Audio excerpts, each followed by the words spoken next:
Ini adalah renungan dalam kereta yang ke-10. Bagi kita yang memiliki kereta, kita selalu memeriksa keadaan kereta itu sebelum bergerak.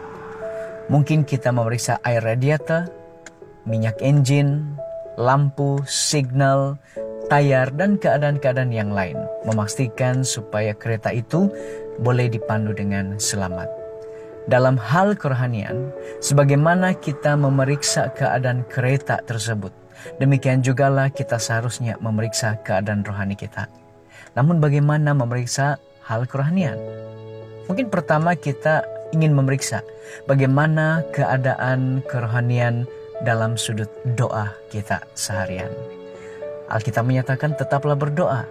Dan bagaimana itu? Bagaimana keadaan itu dalam keadaan kehidupan kita seharian?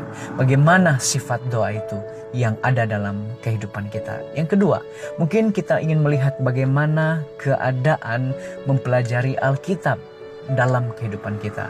Apakah kita tetap dan suka untuk melihat, mendengar, dan mempelajari dengan lebih dalam kehendak Tuhan yang tercatat dalam firman-Nya, yaitu Alkitab. Mungkin yang ketiga, kita juga ingin melihat daripada sudut kesaksian. Bagaimana keadaan atau tanggung jawab kita untuk bersaksi. Dan dalam Matius 5 mengatakan bahwa kita ini adalah garam dan juga terang. Kita harus memberikan cahaya dan juga menjadi rasa kepada orang-orang di sekeliling dan juga community yang ada. Jadi bagaimana tiga keadaan ini dalam kehidupan kita? Hal kerohanian. Tapi mungkin ada satu lagi yang lebih dalam daripada tiga ini, yaitu memeriksa diri kita sendiri. Berapa kerap kita memeriksa diri kita sendiri? Dalam hal memeriksa diri sendiri, apa mungkin aspek yang boleh kita lihat? Mungkin yang pertama adalah bagaimana keadaan lidah kita. Apakah lidah yang kita gunakan itu mengeluarkan kata-kata yang membangun atau memusnah? Ataupun apakah ia memuliakan Tuhan atau menghina Tuhan?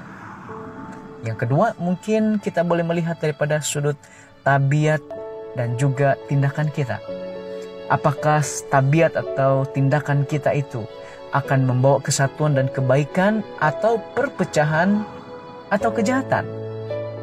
Jadi apakah kita juga melihat tindakan kita itu menghibur atau di sebaliknya menyakiti?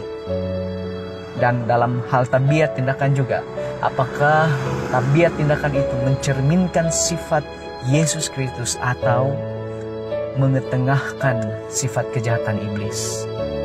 Yang ketiga, mungkin yang lebih dalam adalah apa keadaan pilihan yang kita putuskan dalam kehidupan kita?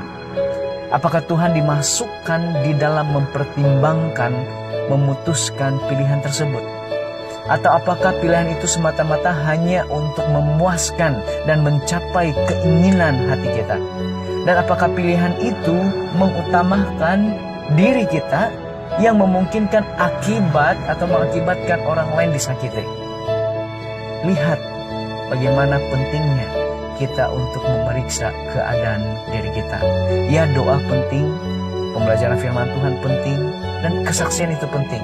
Tetapi jauh di dalam sudut hati kita yang tidak terlihat, apa keadaan tersebut?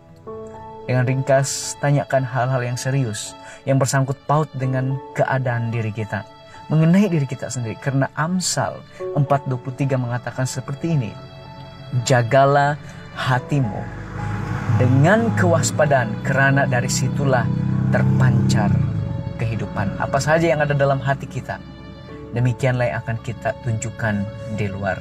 Oleh itu, mari kita berwaspada. Jaga apa yang kita simpan dalam hati. Periksa kembali.